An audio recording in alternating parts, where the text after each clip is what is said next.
university campus. It was a ecosystem where we had school, we had Gurukul, we had a monastery campus, we had a university campus, everything. And like our whole day was buzzing there.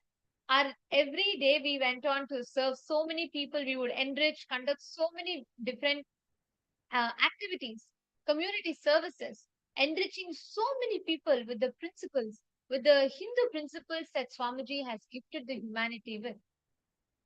Each day we were having amazing, every day was filled with so many different activities. We would actually go and give the annadan, the free distribution of sattvic food, and we would go and give healing to people who are in need, or we would go and meet people, perform homas and pujas in their houses, and offer various different courses, programs.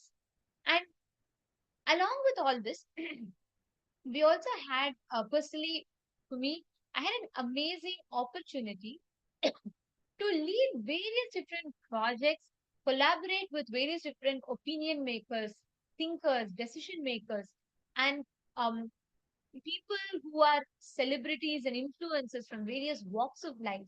Like, could you explain what's happening in this photograph? This is actually one of the meeting that we had, where we had the IAS officers, commissioners, and um, all the, actually, I should say, the cream of the society present there, which is where we were sharing about the mission and the vision of Yogini Sarvagyapeetham. And we can see, along with myself, there are other yoginis from the monastery campus, which is the all women Hindu University campus. So, and we were sharing about the mission and what we do. That's wonderful. So every time, so this is how the whole yeah, Kailasa's Nityananda Yogini Sarvagyapeetham was built, right? Like the kind of work that was being done. And what's happening in this particular photograph? So this is another beautiful meeting that we had with Mr. Alan Robert Border. So Alan Border, and he is literally worshipped as a god of cricket in Australia and a renowned cricket player, and he's a legendary in himself. And So, like working from the grassroots level and all the way to the top cream of the society, where going one by one and enriching them and sharing with them the need, what is the vision of Kailasa, what is the need of Kailasa, why Hinduism, the authentic Hinduism needs to be revived, what is Swamiji's vision for humanity, the contribution of Swamiji's, the work that Swamiji is doing.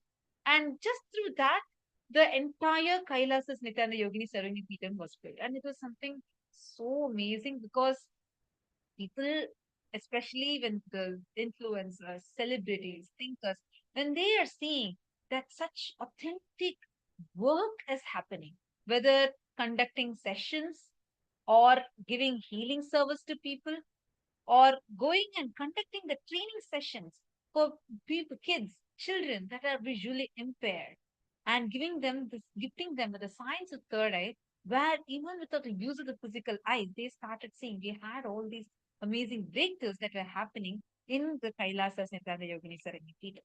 So it was during this time actually. So it was completely run by I during this time I was still traveling abroad. I was having world tour after world tour, and you were back in Gujarat during yes, this time. So and how was it at that time?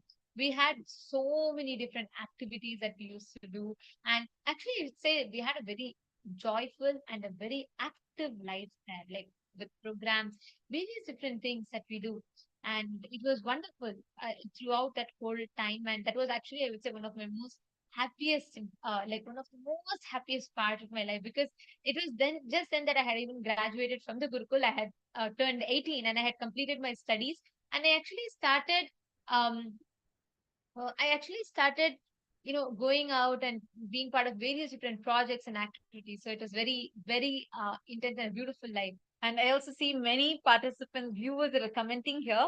Nityanandam to all of you. I see Madevi Karani saying, congratulations, smart truth prevails. Thank you so much. And Madhujati has posted saying, I can relate this. Congrats to Swamiji, you sisters, and all Sangha. This is a typical malignant narcissist that culinary is. Absolutely. Actually, this culinary Janardhan is, I mean, I'm going to share with you a lot more details further down because the kind of crimes that he has committed and why this whole attack happened is what we are going to be sharing in this video. Citing is saying, Kailasa will be great again. Absolutely, with Swamiji's blessings. And it is really what Swamiji has sacrificed, has been sacrificing, and what Swamiji is doing is something, it's just mind-boggling and just amazing. Ma Bilasha May Hope Nityanandam, Ma Eva Anderson has put stand with Dharma and victory is assured. Yes, absolutely. And that is what Swamiji had experientially given to us. So, Nityananda, coming back to this. So, when it was happening, was it all completely by women? Like, how was Actually, it it? was a completely all women university campus. It was completely run by women for women. And actually, in Kailasa, there's a policy. We have 80% leadership. The leadership, 80% of the leadership is with women. The women empowerment that Swamiji does is completely to a next level. It's not just cerebral opportunities alone, but the very consciousness is empowered. And 80% of leadership in Kailasa is women. And this was actually like the way how Swamiji was making this Kailasa happen, specifically Kailasa's Nityananda Yogini serving it become happen. This was the time how one by one, very, very powerfully, Swamiji had transformed the lives of thousands of women. What type of people were there? Like when in Kailasa's Nityananda Yogini serving it, they'll just call it as YSJP, so it's easier. Uh, what type of people, like people from what all types of backgrounds used to come there, and what all countries you had? We had People there? people from various different parts of the globe, like we had people from Malaysia, China. We had people from Singapore, Mauritius, US, and Europe, UK, and we even had people from Africa. So many different parts of the globe, literally from everywhere. Of course, including India, naturally. We had people from all over the place, all over the globe, who had come there to practice and to taste this authentic Hindu lifestyle that Swamiji was reviving there. So it was during this time, and just to give a background about how this culinary Janardhan is, he is a misogynist, and always the mentality is such that he always suppresses women and is completely allergic, literally, to women empowerment. Like highly, extremely racist, and does not want any kind of empowerment for women to happen.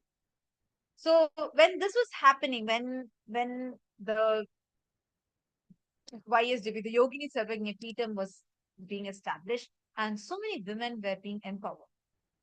This and there's one more incident together was the main reason why this attack happened. As I was mentioning, I was traveling abroad, I was continuing my world tour, and at that point, while all this was happening, great breakthroughs. Every day we used to have I remember you used to share with me saying that you just went and helped the people from disaster relief Absolutely, yes. programs, and I remember I think you even shared what flood or earthquake, like how. Yeah, we had actually, we even been to groups where kids who suffered from the Gujarat earthquakes.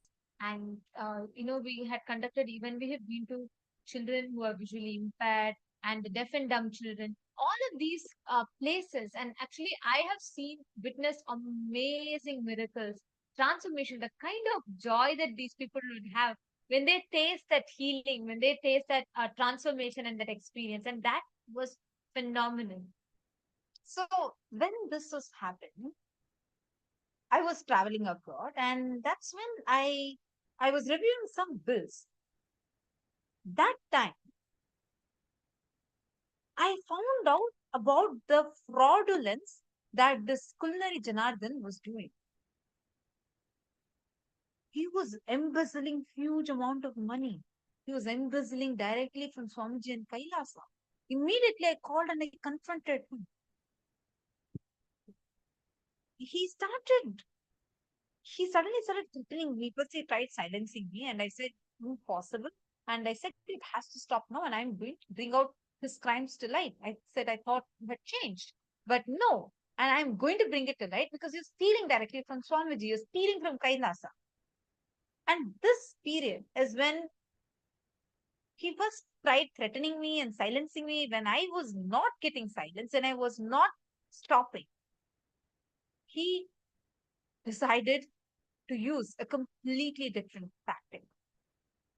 He first stopped responding to my calls, he stopped answering my calls, and he instead decided to use to weaponize